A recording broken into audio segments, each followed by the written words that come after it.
तो हम 14 फरवरी को एक मोहब्बत के दिन तौर पर देखते हैं। अगर ये मोहब्बत का दिन है तो मोहब्बत सिर्फ वो नहीं होती जो उन्होंने मना के इसको कायम की थी। हमारे वो लोग जिनका कोई रिश्ता नहीं है और इसमें जुड़ते हैं तो उनसे तो हम यही कहेंगे कि ये गुनाह है। शादी से मोहब्बत असल में शुरू होती है, हमारे यहाँ शादी पे वो ख़त्म हो जाती है। एक दूजे को फूल देते हैं, मोहब्बत को तूल देते हैं। मोहब्बत जो है ना जनाब आली, वो मान जाने का नाम है।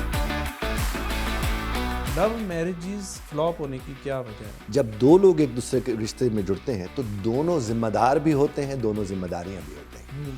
अब होता यह है कि जब दोनों जिम्मेदारियां बन जाएंगे तो जिम्मेदारी कौन उठाएगा? लव मैरिज को संभालने में सबसे बड़ा किरदार अगर किसी का है वो मर्द का होता है। मेके की तरबियत का कितना किरदार है? जिन्होंने तरबियत करनी है, बड़ी माजरत के साथ उनकी तरबियत ही नहीं हुई। अलहदा जब मर्द रखता है वो ज़्यादा ख़तरनाक हो जाता है। एक कॉन्सेप्ट जो है फ्लोट कर रहा है, शुगर मम्मी और शुगर डैडी।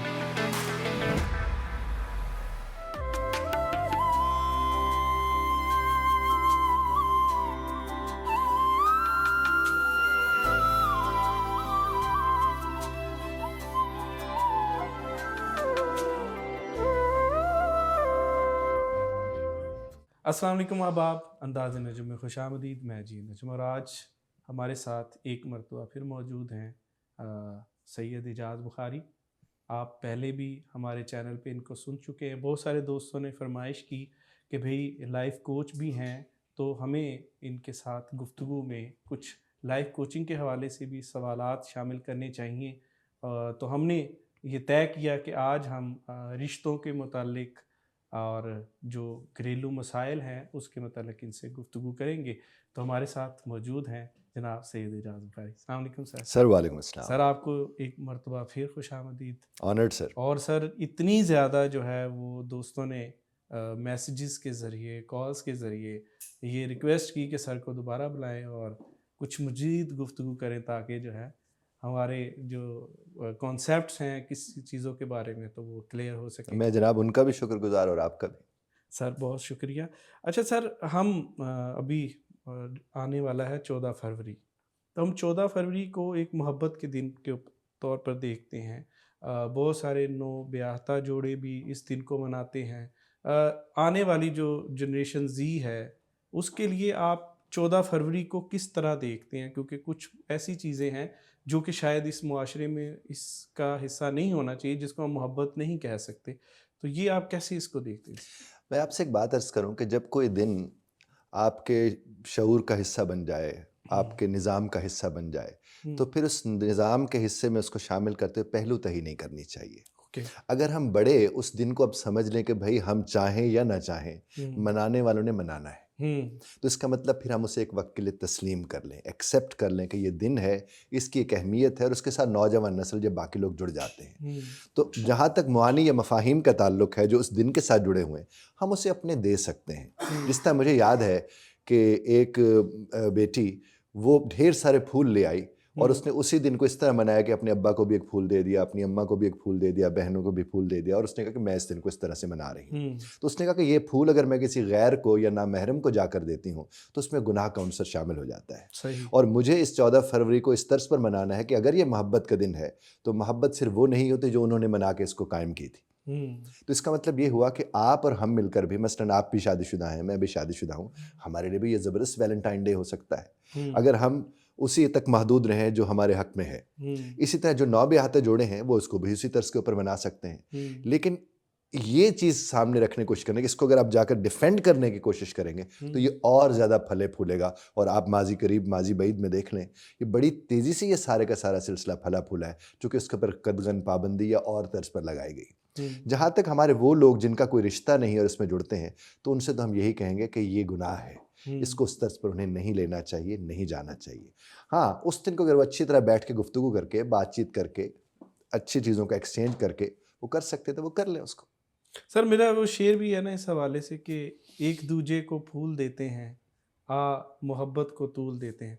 बहुत अच्छी तो बात है। आपने जो पूरा कॉन्टेक्स्ट इसमें ज़िक्र किया वो ये है कि मोहब्बत को कई तरीक़ों से जो है वो सेलिब्रेट किया। सेलिब्रेट। तो सर मुझे बताइए, मोहब्बत का आपके नज़दीक क्या तारीफ़ है? मोहब्बत की क्या तारीफ़ करते हैं आप? मैं ये समझता हूँ कि मोहब्बत जो है ना जनाब आली, वो मान जाने का नाम है, ओके। वो मनवाने का नाम नहीं है। सही। मोहब्बत में जिसे आप चाहते हैं वो मालिक होता है, हम्म। आप उसकी मिल्कियत हो सकते हैं। हम्म। आप अगर जिसे चाहते हैं उसे आप मालिक बन के चाहते हैं तो फिर तो आप उसे मोहब्बत कर ही नहीं रहे। हम्म। और मोहब्बत पर्दे का नाम है। हम्म। मोहब्बत कभी जाहिर होने का उस तर्ज पर नाम नहीं है, जो मेरी राय है। हम्म। मोहब्बत यह है कि आप छुपे, जिस तरह वो बड़ा खूबसूरत एक पंजाबी का है कि तू मक्की दी छल्ली हम्म।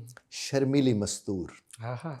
आप जरा इस जुमले पे गौर तो करके देखिए हम्म। कि यानी परत दर परत छुपी होती है वो, और हम्म। खातून के लिए मस्तूर जब इस्तेमाल करते हैं तो उसमें वही आता है। तो हम्म। मेरे नज़दीक मोहब्बत है ही यही कि जिसे आप चाहते हैं बस उसे किसी तरह इल्म हो जाए कि आप उसे चाहते हैं। हम्म। उसके अलावा अगर इर्द गिर्द वो बात पहुंच जाती है तो फिर वो मोहब्बत नहीं रहती है, जो कि मोहब्बत तो पर्दे का नाम है। अच्छा, हम जब बात करते हैं रिलेशनशिप की, रिलेशनशिप कोचिंग की बात करते हैं, तो आजकल इंतहाई डिप्रेशन का माहौल है। टॉक्सिक रिलेशनशिप जो है वो बहुत ज़्यादा अहमियत इख्तियार कर गए हैं। तो आप क्या समझते हैं कि ये जो बुनियाद हम जिसका ज़िक्र किया है, कह लें कि लव मैरिजेस, तो लव मैरिजेस के फ्लॉप होने की क्या वजह है? देखिए, जब हम अरेंज मैरिज और लव मैरिज का कंपैरिजन करते हैं हम्म। तो अरेंज मैरिज को बचाने वाले ज़्यादा होते हैं, हम्म। लव मैरिज पे सुनाने वाले ज़्यादा होते हैं। सही। जिन लोगों ने, हालांकि होनी तो शादी मोहब्बत की चाहिए, हम्म। लेकिन हमारे यहाँ होता ये है कि जब मोहब्बत की शादी करके कोई आता है तो वहाँ अगर हमारे इर्द गिर्द लोग उसे बचाने के लिए खड़े हो जाए तो उससे बेहतर शादी कोई नहीं होती है। हम्म। वहाँ ताने मारना, ये करना, असल में तो अरेंज मैरिज एक दुरुस्त मैरिज नहीं होती। हम्म। असल मैरिज तो वही होती है ना जिसमें आप किसी को चाहते हैं और आप उसके साथ जाके शादी करते हैं। लेकिन चाहत के वक्त कभी नजम मियाँ, मैं फ़ायदा उठाते हुए अर्ज़ करूँगा, वो ये नहीं है कि आप किसी को 1-2 बरस चाहते रहें और फिर जाके उसके साथ शादी करें। वो 1-2 बरस में वो जो दरियाफ्त का अमल होता है वो तकरीबन तकरीबन मुकम्मल हो चुका होता है। ओके। शादी से मोहब्बत असल में शुरू होती है, हम्म। हमारे यहाँ शादी पे वो ख़त्म हो जाती है। हम्म। तो उसके नतायज फिर वही निकल कर आते हैं जो लव मैरिज की सूरत में कि बहुत जल्दी खुला की तरफ चले जाते हैं या तलाक की तरफ चले जाते हैं। चूँकि एक दूसरे का इल्म हो चुका होता है, तवक्कुआत की नौयत और तर्ज की होती है, तो फिर उसका नतीजा क्या निकलता है कि वो फिर बहुत जल्दी एक दूसरे कहते हैं कि तुम्हें इस बात का इल्म था ना, तुम्हें तो पता था ना मैं ऐसी हूँ, तुम्हें तो पता था ना मैं ऐसा हूँ। और जब वो पता था है उसके बाद दोनों को लग पता जाता है, वो फिर मामलात को उस तर्ज पर नहीं देख पाते। अब देखिए, जब दो लोग एक दूसरे के रिश्ते में जुड़ते हैं तो दोनों जिम्मेदार भी होते हैं, दोनों जिम्मेदारियां भी होते हैं। अब होता यह है कि जब दोनों जिम्मेदारियां बन जाएंगे तो जिम्मेदारी कौन उठाएगा? होता यह कि एक को एक वक्त में जिम्मेदार होना तो एक को जिम्मेदारी बनता है। लेकिन हमारे होता यह कि जिम्मेदार जब जिम्मेदारी से उलझ पड़ता है वो खुद जिम्मेदारी बन जाता है। और यहाँ मर्द का बड़ा किरदार है।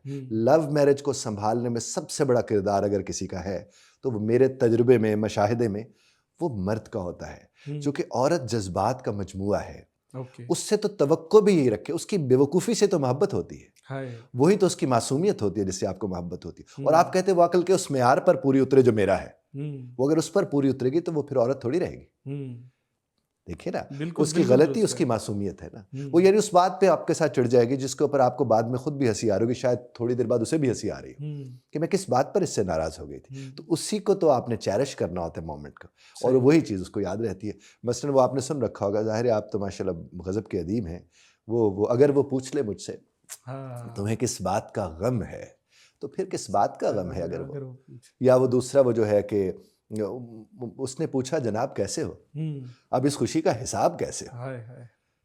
तो ये छोटी छोटी चीज़ें होती हैं जो खातून को चाहिए। तो लव मैरिज वालों को कोशिश करनी चाहिए, मर्द को मैं दोबारा अर्ज कर रहा हूँ, कि उस जिम्मेदारी को और बड़ी जिम्मेदारी समझ के निभाए।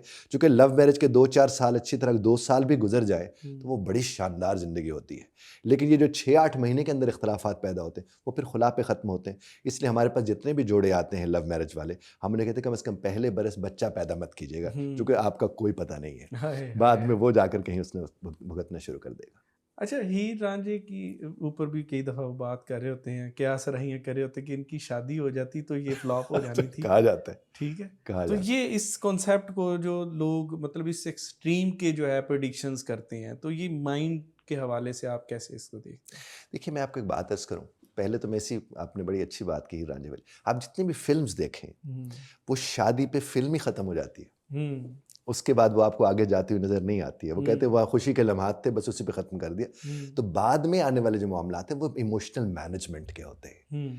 अब ये जो लोग ये कहते हैं कि अगर इनकी शादी हो जाती है, वो असल में उस तजुर्बे की बुनियाद पर कह रहे हैं कि हमारे इर्द गिर्द भी ये होता है, जो एक दूसरे के लिए मर रहे होते हैं वो बाद में एक दूसरे को मारने पर तुले हुए होते हैं। वो इस तरह की मेंटालिटी जिसने आपको जिक्र किया, तो वो बुनियाद बन रही है, नेगेटिव नहीं है वो बात, वो बुनियाद बन रही है उस तजुर्बे और मुशाहिदे की कि हमारे यहाँ माजी में ये देखने को मिला है कि ज़्यादातर ख़ातिन हज़रात जब वो किसी शादी या रिश्ते के बंधन में बन जाते हैं, उसके बाद बहुत कम अरसे के अंदर वो एक दूसरे के साथ उलझना झगड़ना शुरू कर देते हैं और बाद में बड़े बैठ के कह रहे थे कि पहले तो आप मर रहे थे एक दूसरे के लिए और अब ये सूरत हाल पैदा हो गई। यही वो लोग हैं जो हीर रांझा के मुतालिक एक हकीकत पसंदाना मशवरा देते हैं। टॉक्सिक रिलेशनशिप को आप कैसे देखते हैं, और आजकल जितना हम मुआशरा जिस तरफ जा रहा है, तो इसमें आप क्या समझते हैं कि इसमें जो है वो बढ़ने का अमल ज़्यादा आया है या कमी आई है? बढ़े हैं। आपने सुन रखा होगा, वो कहते हैं कि सुहागन वही होती है जो पिया मन भावे। ये एक जुमला बोला जाता था।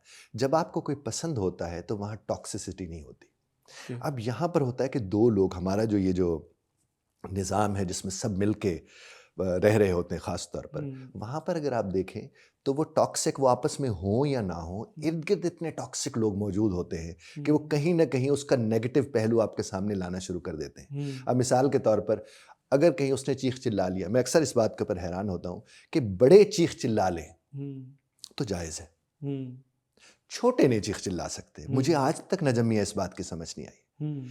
बड़ा सब्र नहीं कर सकता, छोटे से वो सब्र का तकाजा करता है। जिसको सब्र करते हुए बरसा बरस बीत गए, वो तकाजा कर रहे किसी और से जिसको अभी सब्र करने की मश्क जिसने शुरू की है कि वो करे। अच्छा, अब मिसाल के तौर पर अगर बहू चीख पड़ी है, चिल्ला पड़ी है, तंग हो गई है, बच्चों को डांट रही है, तो सास जब उसे कहते मेरे बच्चों को मत डांटा करो तुम, उसी सास से पूछें कि आप अपने बच्चों को नहीं डांटती थी? आप भी तो डांटती थी ना। बिल्कुल। अब उसने वो जुमला बोला, अब उधर माँ है, जब माँ अपने बच्चों को डांटेगी और सास उससे रोकेगी, वो दादी होने की हैसियत से या अब नानी होने की हैसियत को रोकेगी, तो उस सूरत में वो लड़की भी अपने तौर पर समझने लगती है कि यार ये तो कोई बात नहीं है। फिर वो हस्बैंड आते उसे कहते हैं यार तुम्हारी माँ हर वक्त ही रोकती रहती। कहते यार अम्मी है ना, क्या करे ना।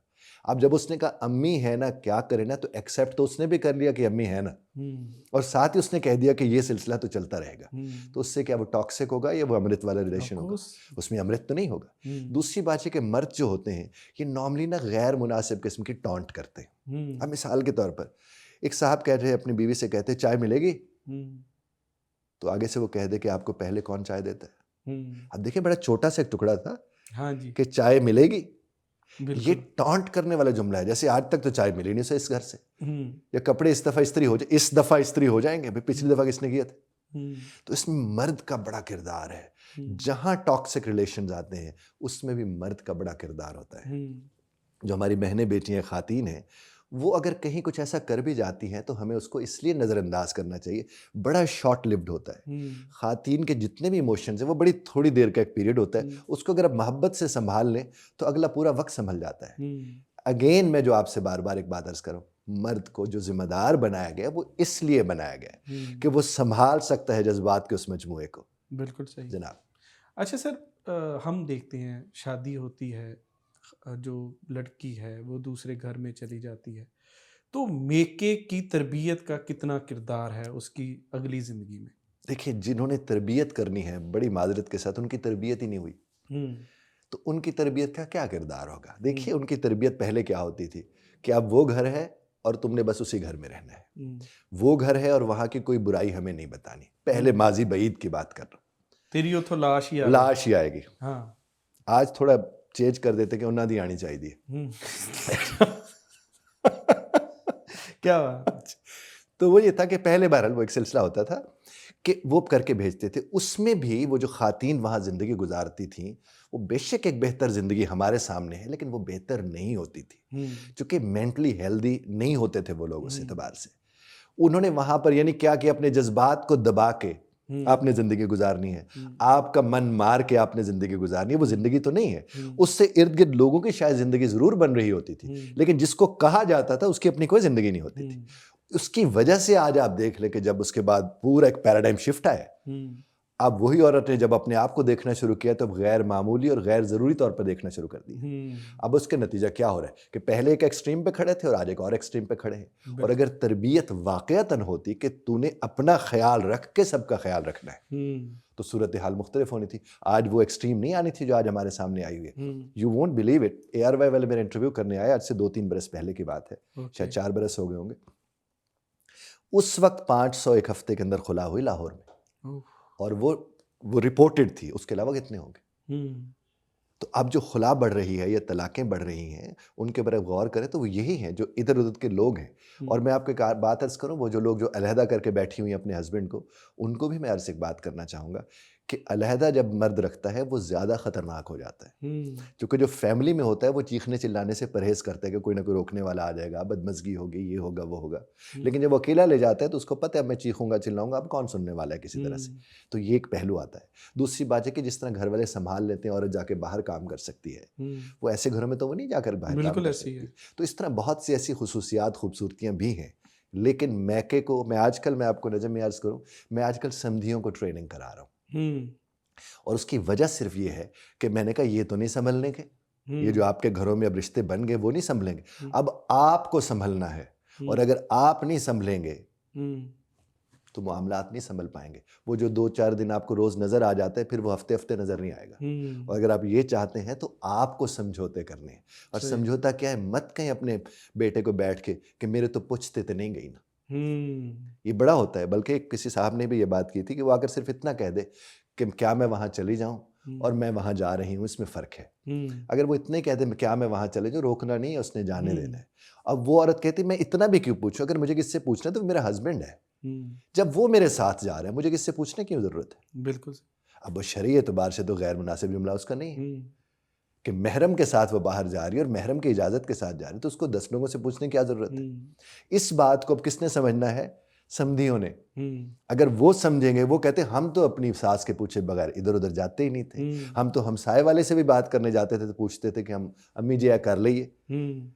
तो अब हम उस अम्मी जी को बताते कि जनाब आपका वक्त बीत गया है, सही। उस वक्त में ये था, अब बदला लेने की जरूरत नहीं है, अब बदलने की जरूरत है। जो बदला लेने वाले होते हैं वो तो बदलने को तैयार ही नहीं होते। अच्छा सर, हम देखते हैं कॉलेज लाइफ के अंदर जो ये को एजुकेशन है, एक तो मुझे ये बताइए कि ये को एजुकेशन के हमें फ़ायदे हैं या नुकसानात, फिर आगे चलते हैं इससे। मेरी ज़ाती राय में तो इसके फ़ायदे नहीं है, इसके नुकसानात ज़्यादा है। इसके नुकसान, यूनिवर्सिटी में चलो उनको को एजुकेशन आप दे देते हैं, तो मेरे ख्याल में हर यूनिवर्सिटी में रिलेशनशिप कोचिंग के हवाले से सेशंस होने चाहिए, हर सेमेस्टर में सेशंस होने चाहिए। क्योंकि ये नहीं होंगे, देखिए उस वहाँ जाकर वो रिश्तों में बंधने की बजाय दूसरे किस्म के रिश्तों में बंध जाते हैं, जो कि गैर मुनासिब फेल है। आपको भी हमें इल्म है। अब आपको राहदारियाँ, कैफेटेरिया, ये चीज़ें किन चीज़ों से नजर आती हैं, आपके सामने है बसा रहे। वो तो एक सेफ एनवायरनमेंट मिल जाता है उन्हें मिलकर घूमने का। इसलिए हमें चाहिए क्या कि हम उनकी तरबियत करें। जब हम उनकी तरबियत उधर जाकर करेंगे और को एजुकेशन में जाएंगे, वो फर्स्ट ईयर सेकंड ईयर में को एजुकेशन का होना या 10th ग्रेड में को एजुकेशन का होना, ये तो मेरे हिसाब से बहुत ही गैर मुनासिब फेल है। अच्छा, यही जब ज़िंदगी में आगे चले, इससे ज़ैली सवाल ना, यही जब ताल्लुक जो है आप घर के दबाव में आकर कहीं और शादी हो जाती है, अरेंज मैरिजेस हो जाती हैं, तो उसके बाद ये रिलेशनशिप आपकी ज़िंदगी के ऊपर कितने असरात डालती हैं? देखिए, जो तो रिश्ता ज़बरदस्ती हुआ, पहले तो देखिए इख्तियार है। एक मर्द को इख्तियार है कि अगर वो कहीं शादी नहीं करना चाह रहा तो उसे दबाव में आकर शादी नहीं करनी चाहिए। इस तरह वो सिर्फ अपना घर नहीं, अपना आप को ख़राब नहीं कर रहा, एक और घर भी तो ख़राब कर रहे हैं ना। वो जो खातून उसके पास आई हैं, वो हो सकता है उसे चाहती हों, वो हो सकता है उनके साथ बॉन्डिंग अच्छी उसकी तरफ से बन गई हो, तो आप उसका क्यों ख़राब करने जा। तो बेहतर तो ये कि ऐसी शादी में जाना ही नहीं चाहिए। और अगर आप ऐसी शादी में चले गए तो फिर निभाना अगेन मर्द की जिम्मेदारी है। ओके। क्योंकि उसने निभाना है। देखिए, मैं बहैसियत मर्द में इस बात को समझते हुए मैं समझता हूँ कि जो हमें वो कहा गया कि हमारा कोई बड़ा मकाम शकाम है, वो सिर्फ इस बुनियाद पर है कि हम संभालने वाले हैं, उजाड़ने वाले नहीं हैं। हम संभल के संभालने वाले हैं। अपने आप को भी हमने संभालना है और उस रिश्ते को भी हमने संभालना है। ये जो कॉलेज यूनिवर्सिटीज़ में बच्चे जाते हैं, नॉर्मली जो चीज़ आजकल सुनने देखने को मिल रही है, मैं किसी पे इल्ज़ाम नहीं धर रहा, जो सुनने देखने को मिल रही है वो तो कोई अच्छे हालात नहीं है, वो कोई मुनासिब मामलात नहीं है। तो मैं तो को एजुकेशन के हक़ में, उसमें भी बस समझ ले कि चले कोई बात नहीं वाला हूँ, वैसे मैं इसके हक़ में नहीं हूँ। अच्छा सर, शादी के बाद माँ और बीवी, और ख़ास तौर पर अगर आपकी बहनें भी हैं, तो इनके दरमियान में बैलेंस किस तरीके से रखा जा सकता मैं आपको एक कहानी सुनाता हूँ इसके है? ऊपर। बड़ी ये कहानी मैंने 2-4 और चैनल्स के ऊपर भी सुनाई है। एक मेरी ही क्लाइंट थी, वो सवेरे-सवेरे घर से निकलती हैं, तो उन्होंने फ्रिज से 2 अंडे निकाले ठीक है। और दोनों को फोड़-फोड़ के बना के एक अपने खामन को खिलाए, खुद खाया और वो घर से चली गई। ओके।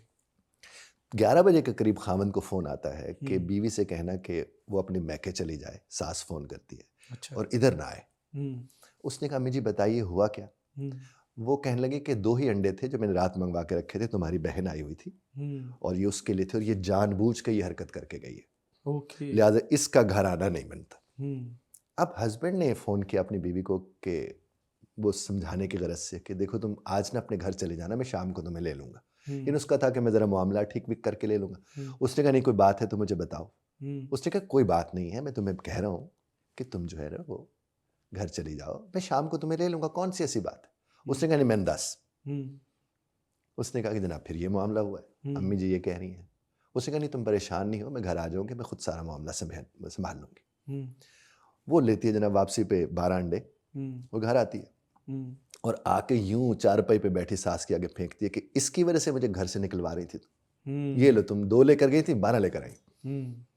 कहीं वो शौहर पीछे कहीं कमरे में मौजूद था, वो सुन रहा था, तो उसने कहा कि हुण तो अपने कन्नी सुन लिया ना, इसको यहाँ तलाक देगा नहीं तो हम दोनों जा रही हैं यहाँ से। बिल्कुल सही। और उसने एक तलाक दी उसे वहां पर और उसको घर से निकाल दिया। कहानी यहाँ तक हम रहते हैं। अब यहाँ तक की कहानी को अगर हम दोबारा वापस जाके NLP के मुताबिक देखते हैं तो कहाँ कहाँ ठीक हो सकता था मामला और इसमें सास का क्या किरदार था। यहाँ मैं आपको एक थोड़ा सा लंबा हो जाएगा मेरा ये मामला, मैं आपसे जी जी जरूर। जितने भी हमारे सुनने वाले हैं वो सिर्फ एक काम कर लें, 4 खाने बना लें। पहले खाने के अंदर लिखें वाकया, दूसरे के अंदर लिखें एहसास, तीसरे के अंदर सोच और चौथे के अंदर वाकया / सानिया। ओके। ये 4 चीजें। अब जब कभी भी वाकया होता है नजम मियां, उसके फौरन बाद एहसास आता है। एहसास सोच की परवरिश करता है। सही। जब सोच बदलती है तो वाकया या वाकया रहता है या सानिया बन जाता है। ये पूरी तकसीम बनी हुई है। क्या बात है। अब अगर वाकया हुआ कि वो 2 अंडे खा के चले गए, एहसास ये हुआ कि ये तो चाहती यही है मेरी बेटी घर आए, तो ये तो खुशी नहीं होती, तो सोच पॉजिटिव तो नहीं होनी थी। उसकी वजह से वो क्या हुआ, उसने हस्बैंड को फोन, उसके बेटे को फोन कर दिया। अब जब बेटे तक बात पहुंची तो फिर एक वाकया सामने आ गया था। अब वो अपनी बीवी को समझाता तो वाकया वाकया रहता। फिर बीवी ने जब जिद की, अगर वो जिद ना करती वाकया वाकया रहना था। तो इस तर्ज पर अगर हमारे सुनने वाले लोग जब भी कोई उनकी जिंदगी में कोई बात हो, सिर्फ 30 सेकंड का वक्फा ले लें, यकीन कीजिए वाकया वाकया रह जाता है, वो सानिहा नहीं बन पाता। क्या बात। ये बात मैके में बैठे लोग, ये लोग, वो लोग समझ लें। अब मैं आपके सवाल की तरफ आता हूँ। आपने ये फरमाया कि बहनों को या बाकी लोगों को, मेरा इसके ऊपर वीडियो भी है कि तुम बदल गए हो। अक्सर लड़के को ये कहा जाता है कि अब तुम बदल गए हो। जी बिल्कुल। क्योंकि वही लड़का छुपा कर अपनी बीवी के लिए चीज लाता है। अब जो कहते हैं तुम बदल गए हो, वो इस बात पे गौर नहीं करते कि एक हस्बैंड को अपनी वाइफ के लिए छुपा के क्यों लानी पड़ रही है। वो किससे छुपा रहा है? घर वालों से। घर वालों से। मेरा जो मानना है जाती तौर पर कि जब बहू घर में आती है और बेटियां घर में मौजूद हो, तो सास ससुर को तो वैसे अपनी बेटी से काम कराना चाहिए, उसे तो अपनी बहू से काम लेना भी नहीं चाहिए। लेकिन वहां तो खाला आ जाती है समझाने के लिए कि कितने बजे उठ दी है भाई, वो जितने बजे, और नई नवेली दुल्हन देर से ही उठेगी और वो देर से उठ के चोरों की तरह फिर रहे होते हैं हस्बैंड वाइफ घर में। क्यों भाई, ये तो कोई अच्छी बात नहीं है। तो उसके लिए क्या चाहिए कि वो जो उसकी सास साहिबा है या जो ननंद है, असल में उन्हें देखना है कि वो जीने दें, खुद भी जिए और उन्हें भी जीने दें, और उनको स्पेस दें दरियाफ्त करने की, और मशवरे उन्हें ज़्यादा ना बैठ के दें कि मैं तो इंज करनी सा, तू इंज नहीं कर दी, ये नहीं कहना चाहिए। इस तरह हस्बैंड भी बेचारा क्या करता है, 10-15 वहाँ से सुन के आते हैं माँ बाप बहनों से, और फिर वो आके आहिस्ता आहिस्ता अपनी बीवी को एजुकेट करने की कोशिश करते हैं। भाई अभी उसको एजुकेट नहीं करना, अभी उसको अपने साथ रहना सिखाना है, और वो सिखाना बोल बोल के तबलीग करके नहीं है, रह के रहना सिखाया जाता है।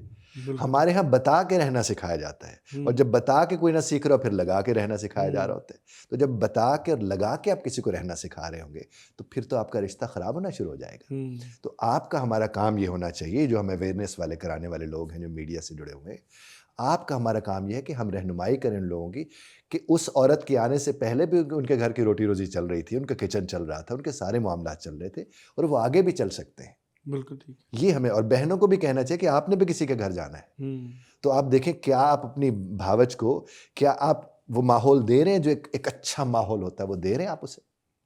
तो ये तो बात समझने की है। सास को खास तौर पर अपनी बेटियों को समझाना चाहिए। होता क्या कि सास अपनी बेटियों को नहीं समझा पा रही होती, वो कहते तेरी भाभी कर लेगी ना, भाभी से कहते तेरी भाभी कर देगी ना।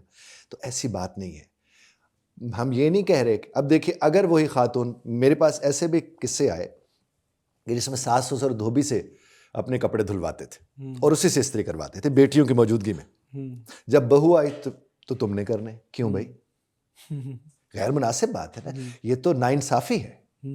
आपने, इसीलिए तो आजकल की औरतें क्या कहते हैं, आपने मुलाजमा नहीं रखी। हमने अगर किसी का काम करना है तो वो ये बंदा है जिसके हम किससे बंधे हुए, वो यहाँ तक उसको लेके कौन जा रहे हैं? आप उसे आसानी दें, उसे जीने दें, क्योंकि उसने आपके बच्चों की परवरिश आगे जाकर करनी है, उसने मामलात को देखना है, सूरत हाल मुख्तलिफ हो जाएगी। लेकिन हमारे यहाँ जब अब उसे कहते हैं सारे काम इसने भी करने, और शाम को अम्मी जी, एक खातून क्या करती, आपको ये भी बड़ी मज़ेदार कहानी सुनाऊं। जी जी। उन्हें मुझसे रब्ता किया कि वो क्या करती हैं, उसकी सास ना, जब शौहर उसके बेटे ने आना होता तो उनको पता होता था इस वक्त उसने आना, उसका दरवाज़ा खुलना और उन्हें कहना मैं सवेरे दी भी कहनी है कि मेरे कपड़े इस्त्री कर दे, ते पानी गर्म कर दे। अच्छा, उनका आते ही मसला हो जाता। वो मुझसे रब्ता उन्होंने किया, उन्होंने कहा कि सर मैं क्या करूँ, रोज़ तीसरे उसका ये वाला मसला। मैंने कहा अब जब कुंडी खुले ना तो तुमने ये जुमला बोलना है कि मैंने सवेरे से पानी गर्म किया हुआ है और सवेरे से कपड़े इस्त्री करके रखे, अम्मी जी तुसी पा ही नहीं रहे। मैंने कहा 2 से 3 दफ़ा पैसा करोगे तो खुद ही सारे का सारा मामला पलट के अम्मी जी की तरफ चला जाएगा। कि फिर ऐसी अम्मी जी को ऐसे ही संभाला जा सकता है और कैसे संभाला जा सकता है।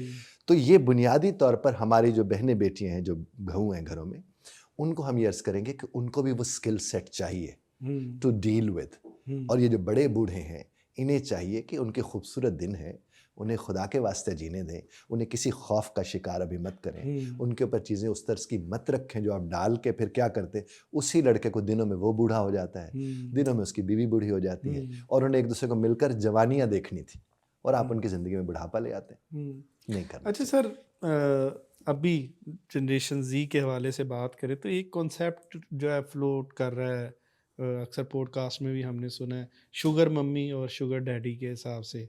तो ये सर, इस कॉन्सेप्ट के पीछे क्या मुहरकात हैं और ये मुआशरे को जो है किस हद तक जो है नुकसान पहुंचाएगा? बहुत ज़्यादा नुकसान है, और ये आज का नहीं है ये मामला, ये जब से दुनिया है तब से शुगर मम्मी शुगर डैडी वाला सिलसिला चलता रहता है। बस की बात है ना जनाब, नाम आज मिला बस नाम, उसको नाम भी बहुत पुराना है सर। हमारे यहाँ शायद अब वो रिवाज अब पकड़ रहा है, बल्कि हमारे यहाँ भी 15-20 बरस पहले भी मैंने इसके ऊपर शोज़ किए हैं। तो ये सिलसिला तो खैर है, लेकिन अब है ये कि हमारा सब कुछ हो गया इंस्टेंट। ओके। जिस तरह इंस्टेंट कॉफ़ी होती है ना, सब कुछ तो हो गया इंस्टेंट। अब रिलेशनशिप्स भी इंस्टेंट होते जा रहे हैं। सही। और ये जो शुगर मम्मी और शुगर डैडी वाला रिलेशनशिप है, ये इंस्टेंट ही तो है, थोड़ी देर के लिए है, एक खास मकसद के लिए, और उसके बाद ओवर एंड आउट वाला सिलसिला है। और इसमें तो आपको पैसे भी मिल रहे होते हैं। जो सबसे बड़ा इसमें कॉन्सेप्ट है वो ये है कि आपको you are being paid for that, तो वो भी आपको ज़ाहिर उसमें फ़ायदे। तो इस सवाल से भी लोग इसकी तरफ चले जाते हैं। लेकिन जेन ज़ी का मैं आपको अर्ज़ करूँ, क्योंकि आपने वो जिक्र किया उनका, तो जेन ज़ी के बड़े चैलेंजेस हैं नजम मियां। आपके हमारे वो चैलेंजेस थे ही नहीं, ओके, जो इनके चैलेंजेस हैं, और हम बड़े सिर्फ इनको ताने मार रहे हैं। सही। हमारा काम है इन्हें संभालना, और इनको संभालने का सिर्फ एक तरीका है कि हम इन्हें सुने, हम इन्हें खाली होने दें। उनके पास इतना नॉलेज, इतना इल्म है जो हमारे हिस्से में नहीं आया। ये तो हमारे इल्म का सबब बन सकते हैं अगर हम इनके साथ गुफ्तगू शुरू कर दें, बातचीत शुरू कर दें, इन्हें हलाल और हराम की तमीज़ दें, इन्हें बताना समझाना शुरू करें, इन्हें कुरान के करीब करें। वो तो हमारा काम है। और अगर हम ऐसा नहीं करेंगे तो हम सिर्फ यही करते रहेंगे कि जनाब जनरेशन गैप आ गए। आपके हमारे दौर का जनरेशन गैप और होता था। ये तो छलांगे लगी हुई हैं, ये छोटा मोटा गैप नहीं है। सही। क्योंकि अब हर नया दिन जो AI हमारे साथ कर रही है, हर नया लम्हा, बल्कि दिन तो छोड़ दीजिए, हर नया लम्हा वाकईतन नया लम्हा बन के रह गया है। तो अब हमें क्या चाहिए, अपनी उस जनरेशन जी को ये समझाने या करने के लिए उसको अपने साथ उसकी बॉन्डिंग की ज़रूरत है। हमारा बच्चा अब हमारे साथ हर शय शेयर कर सके, और वो तभी कर सकता है जब आप उसे वो स्पेस देते हैं। तो आपका हमारा काम ये होना चाहिए, नहीं तो फिर शुगर डैडीज भी अवेलेबल हैं और शुगर मम्मीज भी अवेलेबल। अच्छा सर, सोशल मीडिया के किरदार की अगर बात करें तो पहले कहा जाता था कि जो ड्रामे हैं वो हमारी कल्चरल वैल्यूज़ को ख़राब कर रहे हैं, हमारे मुआशरे में जो है बिगाड़ का बायस बन रहे हैं। तो अब सोशल मीडिया आ गया, सोशल मीडिया ने आके इसको तो बहुत कह लें कि तेज़ी के साथ जो है चीज़ें रौंदता हुआ चला गया। तो आप क्या समझते हैं इसका ताल्लुकात के ऊपर कितना जो है वो असरात हुए? बहुत ज़्यादा असर है सर। ये जो एक्स्ट्रा मैरिटल रिलेशंस हैं वो ज़्यादातर सोशल मीडिया की वजह से होते हैं, क्योंकि अवेलेबिलिटी बहुत हो गई है। जो एक दूसरे से अक जाते हैं, थक जाते हैं, फिर वो दूसरी जगह पे जाकर अपने आप को वेंट आउट करते हैं। ये लफ्ज़ भी वेंट आउट में इस्तेमाल करते हैं, और सोशल मीडिया उसमें उन्हें वो सहूलत फराहम करते हैं। दूसरी बात, मैं सोशल मीडिया की जो पॉजिटिव साइड की आपसे अर्ज़ करूँ, अच्छी बात सोशल मीडिया में क्या है, नीयत बर मुराद तो जुमला इस्तेमाल होता था कि जो आप देखना शुरू करते हैं वही आपको वो दिखाना शुरू कर देता है। हाँ जी, बिल्कुल। ठीक है ना, आपने अच्छी चीज़ देखना शुरू कर दें, अच्छी चीज़ें आना शुरू हो जाएंगी। अब बुरी चीज़ें देखना शुरू कर दें, बुरी चीज़ें आना शुरू हो जाएंगी। इसका मतलब सोशल मीडिया नहीं ख़राब कर रहा, सोशल मीडिया ने स्टोर में चीज़ें रखी हुई हैं। तो देखिए, आपको जो ज़िंदगी मिली है वो भी तो आपके इख्तियार के सिले में इम्तिहान है ना। तो ये भी आपका इख्तियार है, आप क्या करते हैं क्या नहीं करते हैं। अपने बच्चों को कोशिश करें कि टीन एज तक ख़ास तौर पर मोबाइल से अगर दूर रख सकते हैं या उसको कंट्रोल करके रख सकते हैं तो वो अच्छी बात है। लेकिन आप अगर खुद जुड़े हुए हैं ना अपने बच्चों के साथ, अपनी फैमिली के साथ, सोशल मीडिया कुछ नहीं बिगाड़ सकता। अगर आप जुड़े हुए हैं, अगर आप नहीं जुड़े, क्योंकि आप जुड़े हैं तो फिल्टर हो रही होंगी चीज़ें आपके ज़रिए, और अगर आप नहीं जुड़े हुए तो फिर आपने जब हवाले ही सोशल मीडिया के कर दिया तो फिर दुनिया आपके बच्चे हवाले नहीं है, बच्चा आपका दुनिया के हवाले हो चुका है। तो जब आपका बच्चा दुनिया के हवाले हो चुका है, दुनिया को क्या पड़ी है वो उसकी बैठ के तकरीम के उसको बताएगा तकरीम के क्या मदारिज होते हैं, वो क्यों बताएगी बैठ के, वो तो उसने तो अपने हिसाब से चीज़ें बतानी है। तो फिल्टर आप बन सकते हैं, वालिदैन फिल्टर बन सकते हैं सोशल मीडिया में जाकर। बाकी जो दोस्तियाँ ताल्लुकात जो वालिदैन ने कायम कर रखी हैं, सबको चानन है सरकार, सब जानते हैं। देखिए, कोई भी शख्स खुदा पे खुला है या खुद अपने आप पे खुला है, उसको तो सारा पता है वो क्या कर रहा है। बिल्कुल सही जनाब। सर, हमने रिसेंटली एक वीडियो देख रहे हैं, बहुत ज़्यादा शोहरत मिली उसको, कह लें कि वो जो कह लें कि जो अमल कर रहे हैं वो तो कह लें कि बहुत गिरफ्त वाला मामला है, और ज़ाहिर है उसके ऊपर पुलिस ने भी एक्शन लिया, अभी हिरासत में है वो।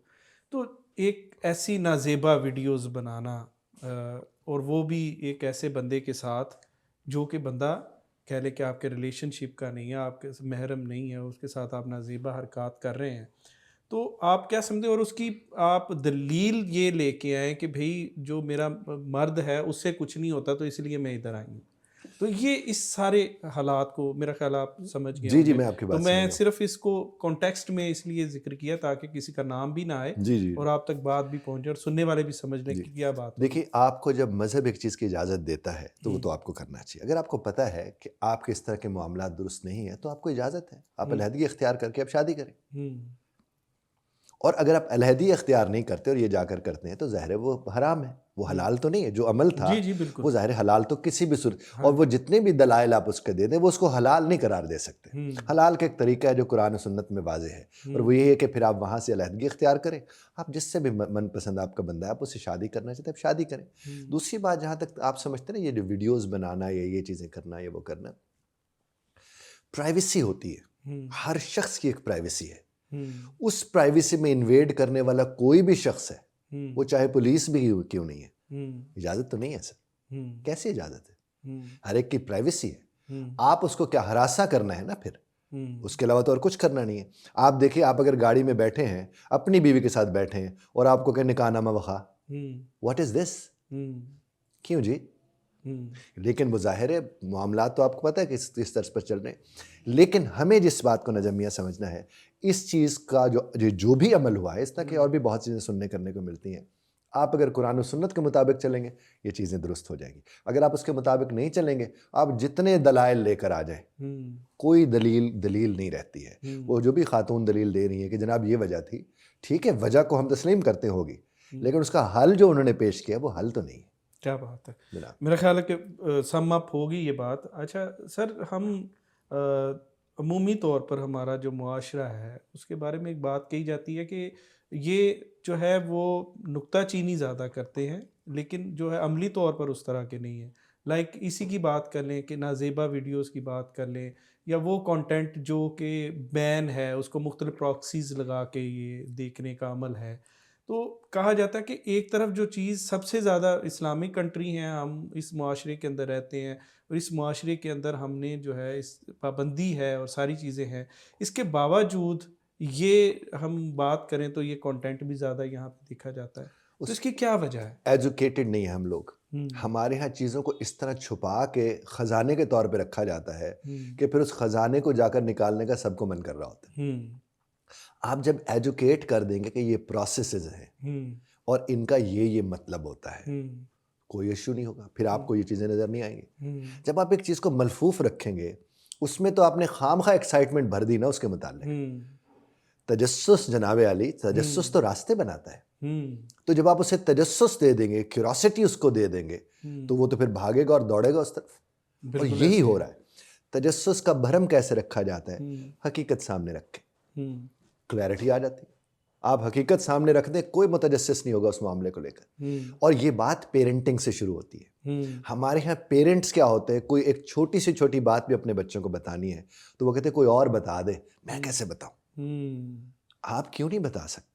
आप ही को तो बतानी है, और हुँ, अगर आप बताएंगे तो सेफेस्ट हैंड्स में रहेगा बच्चा आपका। हुँ, फिर वो इस तरह की चीज़ों की तरफ नहीं जाएगा। हुँ, इसी तरह जो हस्बैंड वाइफ के रिलेशनशिप्स हैं, अगर वो भी बेहतर हों तो वो जो एडल्ट देखते हैं जाकर इस तरह की चीज़ें, वो भी कभी इस तरह की चीज़ें नहीं जाकर देखेंगे। हुँ। अच्छा सर, ताल्लुकात की हम आज गुफ्तगू कर रहे हैं, तो ताल्लुकात में एक अहम चीज़ सेक्स एजुकेशन है। जी।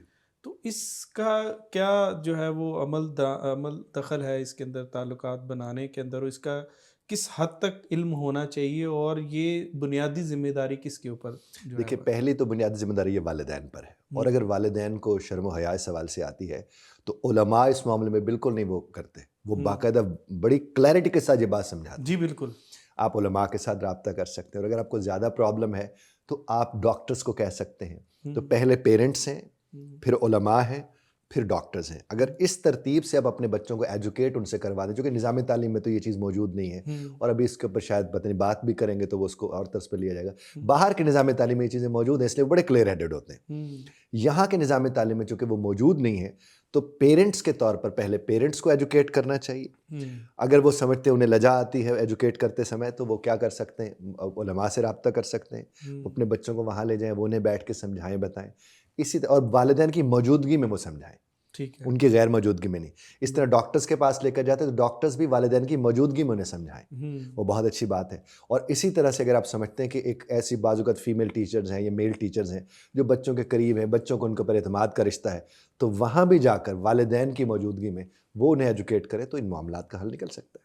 जैसे हम ये बात करते हैं ना कि बच्चियां हैं, बच्चियां जब वो ग्रो अप होती जी, जी, हैं जी। तो उनके साथ जो मसाइल जो है मौजूद हैं, तो उसकी तरबियत में भी हमने देखा है कि बहुत सारी जो है वो हिचकिचाहट है, उनको ये मसला होता है कि ये इस सिचुएशन को कैसे डील करें जब फर्स्ट आप उनके साथ होती हैं। जी, जी, तो जी। ये ज़ाहिर है ये बहुत ज़रूरी चीज़ें हैं जो कि एक तो मैं आपको अर्ज़ करूँ, ये मसला नहीं है। हुँ, पहले तो हम ये बात देखेंगे। हुँ, ये उस निज़ाम का हिस्सा है जो मेरे रब्बे कायनात ने उसके जिस्म की सूरत में उसके साथ रखा हुआ है। बिल्कुल ठीक है। अच्छा, जब उस निज़ाम का हिस्सा है जो रब सोने ने रखा हुआ है, हुँ, तो फिर उसको बताने में तो शर्मिंदगी वाली कोई बात नहीं है। बिल्कुल और ऐसे ही है। वही माँ भी तो उस मरहले से गुज़र कर वहाँ तक पहुँची है हुँ, ना।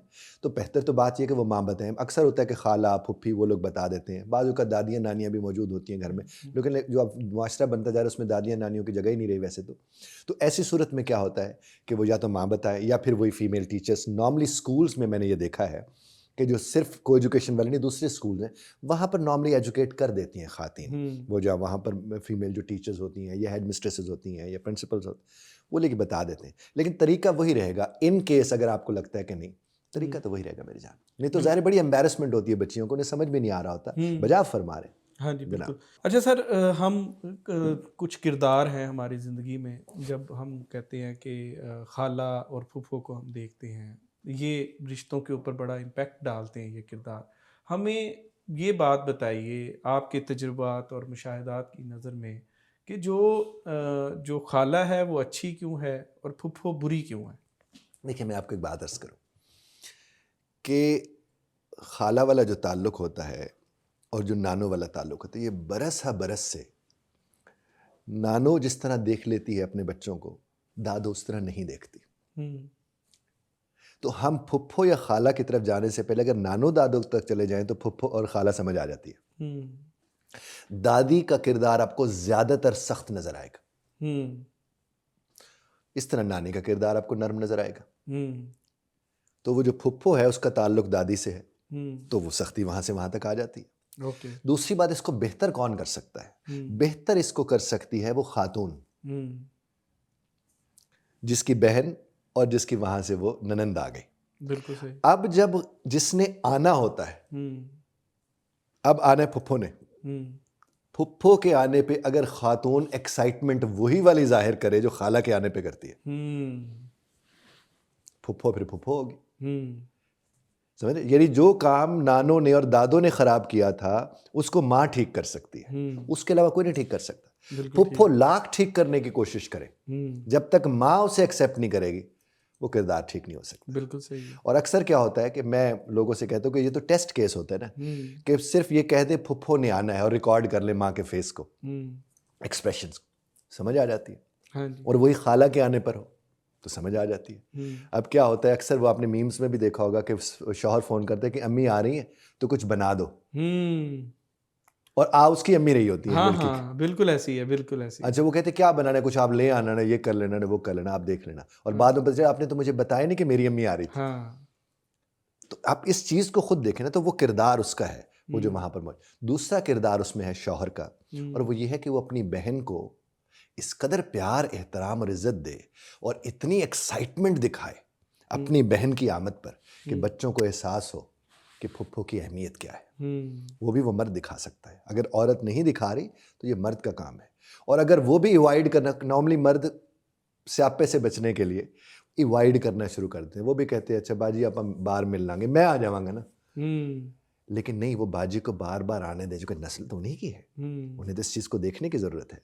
मैं आपको एक बात अर्ज़ करूं, मेरी जो बीवी है, उनकी फुफ्फियाँ, वो आज तक उन्हें इतनी मोहब्बत से याद करती है, अभी भी फुफ्फो आ रही हैं, फुफ्फो अभी, यानी अब तो उनके वालिद साहब इस दुनिया में ना रहे, अभी भी उनकी फुफ्फियाँ जब आती हैं तो ऐसे लगता है जैसे वाकई खालाएँ ऐसी होती होंगी। वो खालाएँ भी उसी तर्ज पर प्यार करती हैं, चूँकि उसमें बाप ने किरदार अदा किया, बिल्कुल सही। उसने अपने किरदार और तर्ज पर अदा किया। और वालदा ने जो किरदार अदा किया, जो मेरी सास साहिबा हैं, तो क्या ही बात है, उनने उसमें क्या किरदार अदा किया, सूरत हाल मुख्तलिफ हो गई। अब हमारा अपना अपना घर का देख लें, मेरी वालदा साहिबा ने, उन्होंने हमें हमेशा कहा कि फुफ्फियों के साथ मोहब्बत इस तर्ज की होनी चाहिए। ये जो मैं सीख के बैठा हूँ, या आपने मुशाहिदे या तजुर्बे का कहा, मेरी अपनी फैमिली में खाला और फुफ्फो का जो किरदार है वो बहुत ही शानदार है।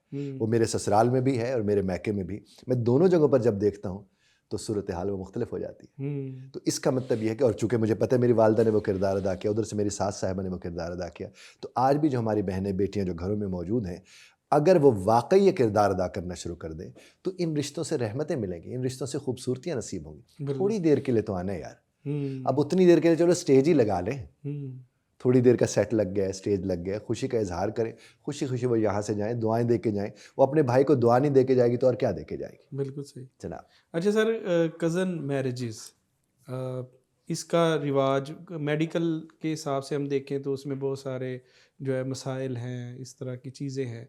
तो मुझे बताएं कि जो कज़न मैरिजेस है उसका ओवरऑल जो है इंसानी ज़िंदगी के ऊपर या ताल्लुकात के ऊपर क्या इम्पैक्ट पड़ता है? बहुत ज़्यादा सर। पहले तो बायोलॉजिकली ये ठीक नहीं है, कहते डॉक्टर्स भी कहते हैं मेडिकली ये ठीक नहीं है। दूसरा मैं आपसे अर्ज़ करूँ कि आज के इस दुनिया में अगर आपने रिश्ते ख़राब करने हो तो आपस में शादियाँ करा दें। आप क्या होता है कि वो फिर क्या होता है, पूरे ख़ानदान को आधा कर देते हैं, पूरे के पूरे ख़ानदान को।